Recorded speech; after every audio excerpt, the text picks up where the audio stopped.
Okay, good morning. I trust everyone did receive my announcement and the email regarding the submissions. Again, just to clarify. So I've always done Canvas submissions. Pearson had this new feature called free-hand grading that's supposedly like it's a semi-automated grading tool that allows us to, grade faster and to automate some portions of the grading. And so I implement this new feature. It's a new feature, so we're trying it for the first time, but apparently it's being a big mess. Lots of students for the lab and everything are having issues. And so I'm just reverting back, especially for the quizzes in the lecture. I reverted back to Canvas, but I still want students to upload the file to Pearson. And so I will grade the ones in Pearson, but it's not time limited. Okay, so the Canvas submissions are time limited, which is what I've always done, right? Every quarter, that's what I do. The only additional change this time for this course would be students would just upload it to Pearson too. So you take the same file and later on today, whenever you have the time, just go online to Pearson and I will create an upload link and just upload it there. Okay, and I will send an announcement. I will post an announcement with the link and also send an email. But for now, again, everything is uploaded to Canvas and Pearson would just be an additional feature. So you don't have to bother with Pearson while you're in class. Okay, you can do it outside of class time. Yeah, Pearson is, as I stated in the email, everything is just through Canvas, the quiz. So this is the standard format I've been following for several years, and from past feedback, students like it this way, they prefer it this way. Everything is in one place. I used to have multiple links for quizzes too, and that would also cause confusion. So, student feedback was just keep everything in one place. And so I have the questions, the submission links, and the solutions all in that one page, and everything is accessed from there. So this is the page that I'm talking about. So again, I showed this before class, but I'm showing it to you now again. From the front page, you have the single link called quizzes. And you click on this link, it takes you to this page. And on this page, column 1 lists all the questions. Column 2 is the submissions, and column 3 is where you'd access the solutions. Okay. The questions, this is the only way to get to the questions. Okay. If you wish to view the questions on your own device, then this is the only way to access the questions, only in one place. And obviously, if you're taking the class in person or online, I display the questions on the projector screen in class and also on Zoom. Okay, so you can have your own devices or you can look at the Zoom or the projector. And then submission link is, again, you can access the link directly from this page, or if you go under assignments, the link would appear under assignments also. And the Pearson would be separate. And I made the changes for the lab also, and I'll talk about that for students who are taking the lab separately at 12 o'clock. Okay, for now, let's continue our discussion on node voltage and mesh current analysis. So I believe we stopped here. And we talked about node voltages, mesh currents, and let's see. And then I think we were going into resistor voltages. So any questions about any of these basics that I covered in last class? As a brief recap, electrical node is a junction where two or more components meet. When we measure the voltage at that node, we refer to it as a node voltage. Voltage is always measured as the difference in electric potential between 2 points. So for a node voltage, we use a single subscript notation like VA, VB, VC, and VD. VA simply means you're measuring voltage at A with the reference point. There's a second point is not mentioned, then the reference point is automatically where you see this symbol. And you mark that as the reference node. Okay, that is the baseline. That is the reference for all other node voltages in a circuit. And as I stated, you can have the reference point. You can choose and use any node as the reference point. And when we do an example, it'll make more sense. This illustration here was about points A, B, C, and D, and all of them are separated by 1 volt. If you use D as your reference, then all other voltages, VA, VB, VC, are 1, 2, and 3 volts. If you choose B as your reference, then A is +1 volts, C is -1, and D is -2. So the voltage levels, the voltage difference between the points do not change, even if you change the reference nodes. Okay, reference node is simply for our benefit. We use that to write equations and then solve those equations to determine the voltages. Okay, so that's where we stopped. Now, the point of using this technique, again, is to generate equations, okay? So in node voltage analysis, what we do is we use KCL. We use KCL to generate equations. And for that, let's go to the next slide and use this as an example.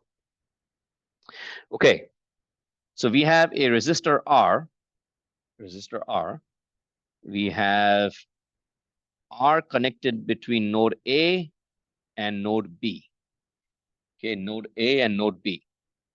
Right now, this is a simple resistor. We are not worried about anything else in the circuit. We are simply taking a look at one isolated component. Okay, so it is connected at node A and node B. Voltages again, VA and VB. So if you look at the current that is illustrated, the current is moving from A to B. And this is very important. In node voltage analysis, this current may be given to you, but more likely than not, you would have to assume this current. Okay, so you would assume the direction of this current. And this is very important. It does not matter which direction you choose. Think back to chapter 1. I said we assign voltage polarities and current directions arbitrarily. Those arbitrary assumptions are based on certain rules. They're based on certain logic. But it does not matter if your assumption is flipped. Your answers will always turn out to be correct. Okay, so you assign and assume a current direction for the current that is flowing through that resistor R. And here comes the next important step. If current is going from A to B, then what can we say about the polarity for the voltage across that resistor? Positive A. How many other students agree or disagree with that? So the statement being said is that if current is going from A to B, then A is plus, B is minus. A is higher, B is lower in electric potential. And I see nods everywhere, and that is absolutely correct. Resistor is a passive component. Current always goes from high to low, like fluid or water going from higher ground to lower. Current for a passive component always goes from plus to minus, which means if your current is going from A to B, then A is plus and B is minus. Two sides of the same coin. If one end is plus, the other end is minus, then current goes from plus to minus. So that means if current is going from one end to the other, then that first end is higher than the other. So A is plus, B is minus. Let's take a pause. Let me know if you have any questions.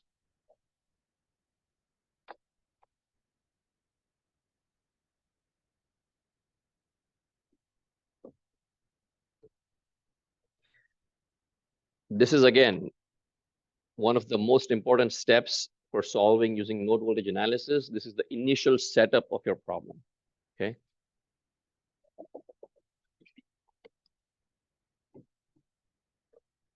Make sense so far? Okay, so if that's the case, then I can write, let's say the voltage across A and B is VR, okay? That's simply the resistor voltage VR. I can apply Ohm's law. I can apply Ohm's law and express VR voltage across that resistor. Sorry, not VR. I can express I, the current through that resistor, as VR divided by the resistance R.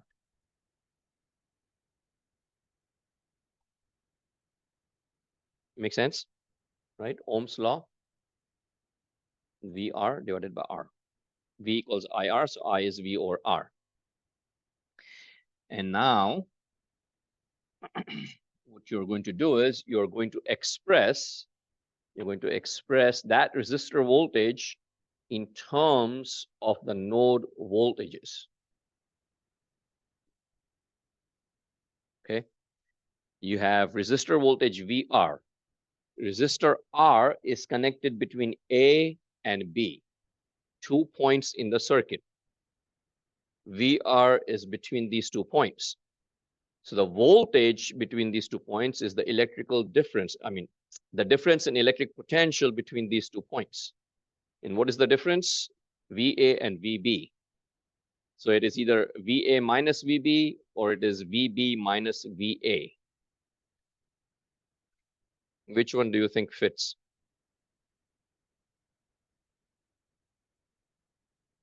So one answer is VA minus VB. One student says yes. I see another student saying yes, nodding. Another thumbs up. It is VA minus VB because we chose current I going from A to B. So A is plus, B is minus. VR is VA minus VB.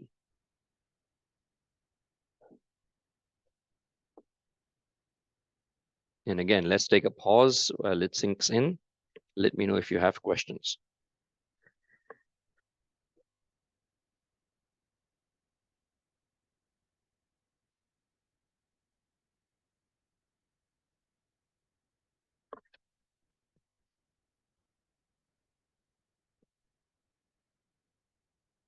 Any questions?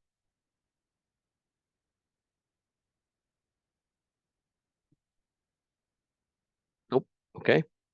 All right. Then let's expand it and apply that to the second circuit. Second circuit has 3 resistors, R1, R2, and R3. I'm going to label those as voltages VR1, VR2, and VR3.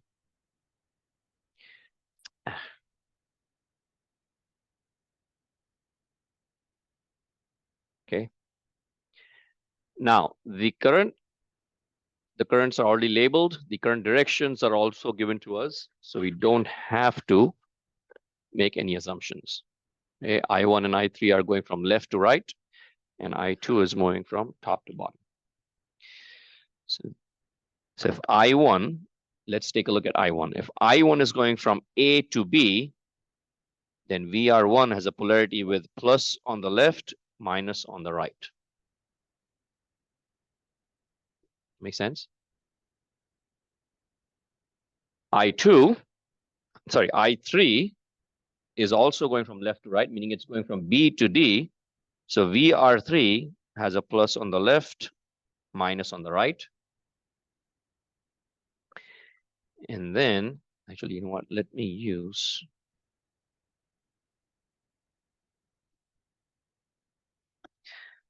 so plus on the left, minus on the right, and plus on the left for VR3, and minus on the right. I2 is going from B to C, from top to bottom. And so VB is plus, VC is minus.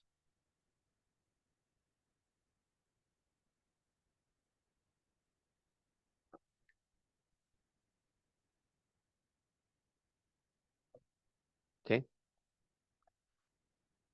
And we apply the same techniques. We use Ohm's law and then express each resistor voltage in terms of the node voltages. But here is where we use KCL to generate our equation. Okay. So the way we generate these equations is we apply KCL at each and every node. Right now, of course, the most important node is B. The others we don't know because it's part of a circuit, larger circuit perhaps, we don't know. So I'm just using this as an example. I'm going to apply KCL at node B. If I apply KCL at node B, what do I have? I have one current entering, I1, and two currents leaving, I2 plus I3. So first step in node voltage analysis is to apply KCL. You write out your equation for these branch currents.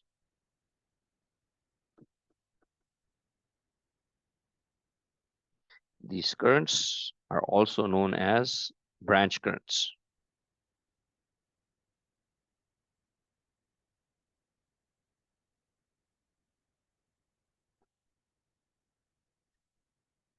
Because they are moving through the branch of the circuit. So they are also known as branch currents.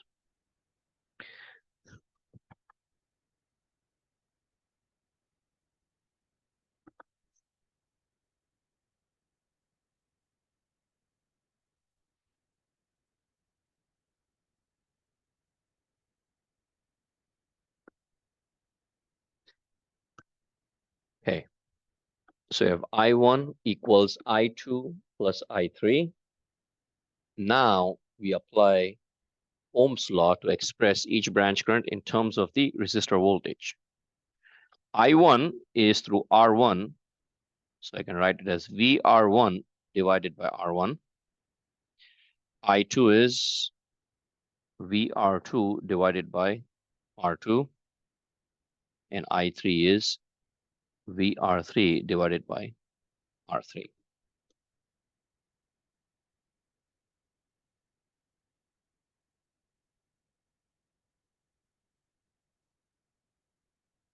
Any questions so far?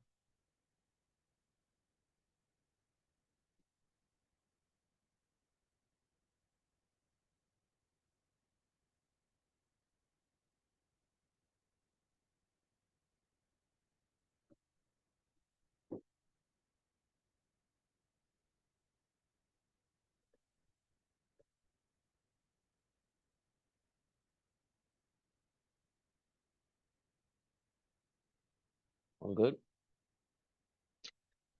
So then we express in terms of the node voltages, we get VR1 as VA minus VB divided by R1.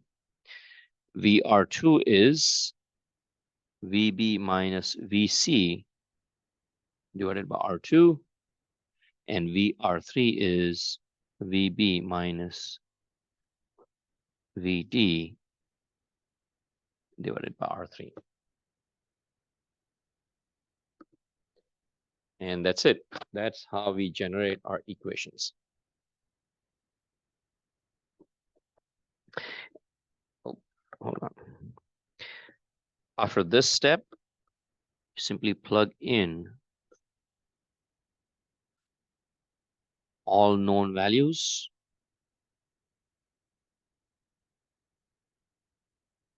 and solve a set of linear equations, simultaneous linear equations.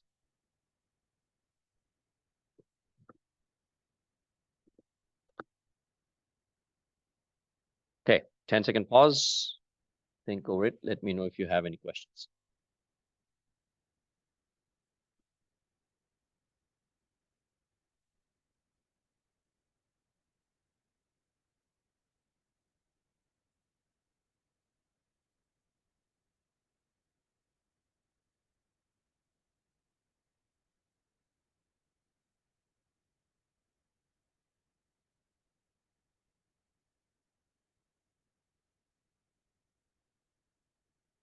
Any questions?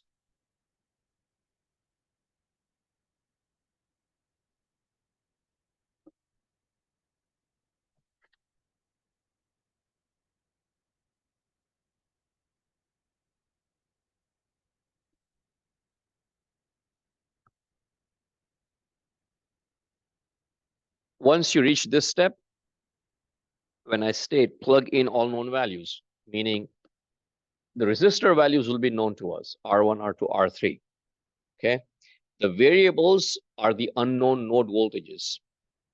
Out of those node voltages, you will know the value for at least one node because we have to choose one node as the reference node.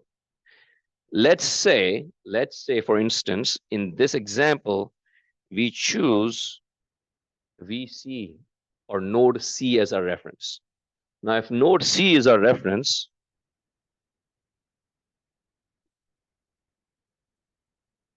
if C is a reference, then what is the value of VC?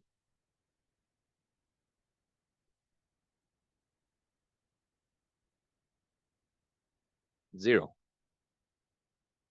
0 volts. Whichever node is referenced, doesn't matter which node it is, A, B, C, D. Whichever node you choose as reference for the purposes of your analysis, that reference node is 0 volts, has a value of 0.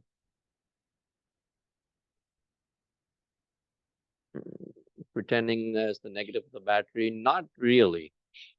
In this case, it's just a mathematical value that we're assigning for us to solve equations. So the question being asked was, can we assume that it is the negative end of a battery, as in like 0 potential? And the answer would be not really. Yeah, it's simply a mathematical value that we're assigning. It's a reference node. Even in real life, when you take a measurement, that reference node is just, is 0. Because you're measuring the distance from that baseline to, to our point of measurement. And again, I would like to use the same. So if I was to measure my height or any person's height, if I stand on the floor and I measure my height, I would be like 5.5.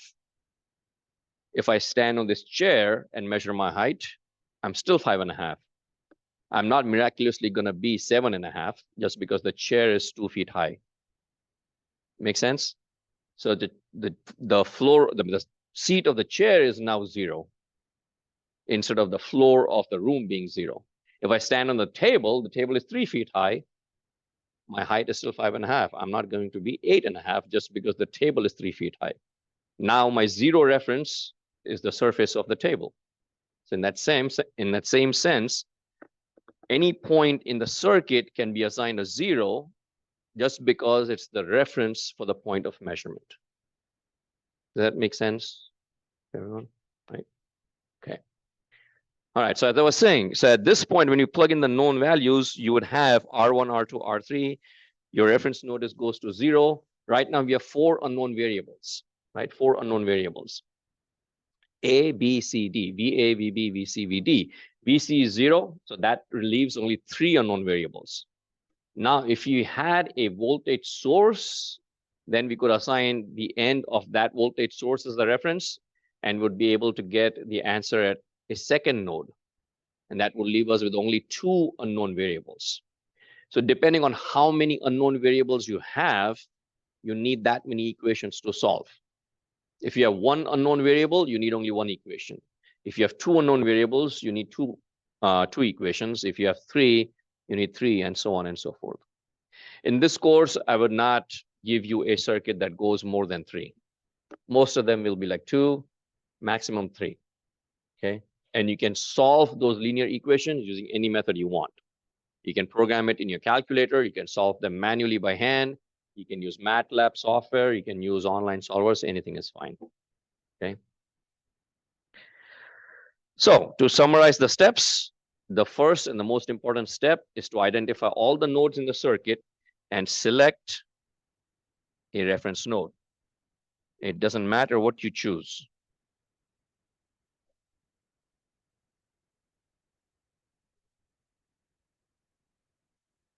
So it's a good question. Oh, you mean using the technique, you mean?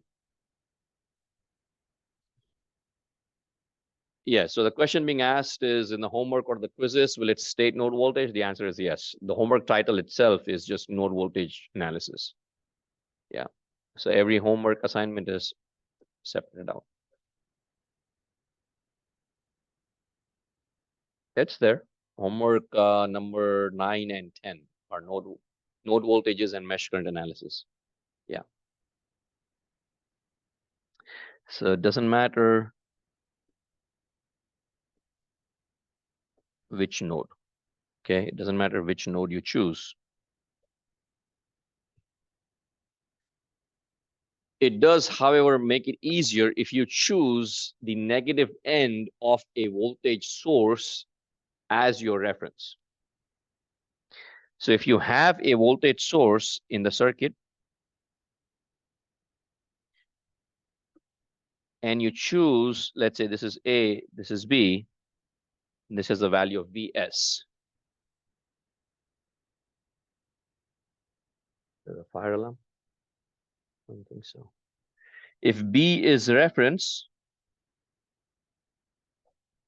oh, just the door alarm, then VB is 0 volts. What is VA?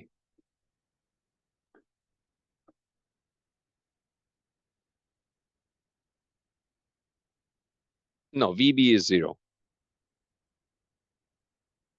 VB is 0, so you're measuring VB as 0.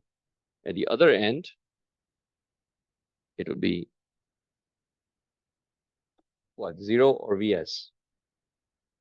It would be VS. Because a voltage source will keep the voltage fixed at either one of its terminals. So now if you're measuring across the voltage source, it doesn't matter what you connect to that circuit, connect to the voltage source terminals, the answer will always be VS. Whether that voltage source is connected to a circuit or not connected, it'll always be VS. So it makes it easier. It makes it easier for us to solve using node voltage analysis if we choose the negative end of a voltage source as our reference. Then you automatically eliminate 2 of the nodes. So if you had 4 unknown nodes and you choose the negative end of the voltage source as your reference, you have one end as 0, the other end is Vs, and you're left with only 2 unknowns. So out of 4 unknowns, you only have 2 left. You just need 2 equations to solve. And that's it. So again, VA would have a value of Vs. Second step is to assign branch currents and assume current direction. Okay. Your KCL equation comes from these current directions. You can choose anything you want. You can go against logic. You can go against the rules and choose an opposite direction. That is fine. Your circuit, your answer is not going to be incorrect. Okay. You can choose anything you want. From left to right, right to left, up, down, doesn't really matter. Obviously, we want to follow the rules and the logic, convention of logic. But again, it doesn't matter what you choose. As long as you stay consistent within your analysis, you will end up with the right answer, always. So once you make an assumption at the top of your solution, you stick with those assumptions till the end of your analysis. You cannot change your assumptions halfway or midway through your solutions. Okay, you keep it exactly as it is, no change. So you assume current direction, then you apply KCL at each node. I strongly recommend students do not skip this step. Every time I teach, every assignment, every exam, I notice students making an error. And the reason always is because they skip this step and move on directly to step number 4. This seems like a very easy step. And when you say apply KCL, I'm saying write the equation. Do not skip that equation, which is basically this step right here. This first step where we wrote I1 is equal to I2 plus I3. Remember, the plus sign I2 plus I3 comes from the direction of these currents. Okay, If you have a different direction of the currents, then your KCL equation would be different. Think about that. Again, the statement I made is, if the assumed direction of your current is different, then your KCL expression is different. That's why writing this step is very important. And that is step number 3. Then once you have that equation, apply Ohm's law, express each branch current in terms of the resistor voltage or node voltages, and then finally all resistor voltages in terms of the node voltages. Plug in the values and then solve. All right, let's take a pause. Let me know if you have any questions.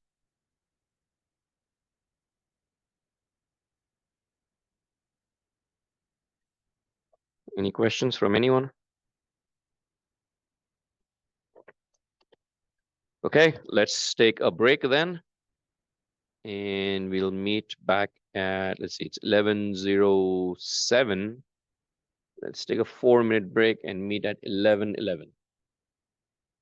Okay, 11:11.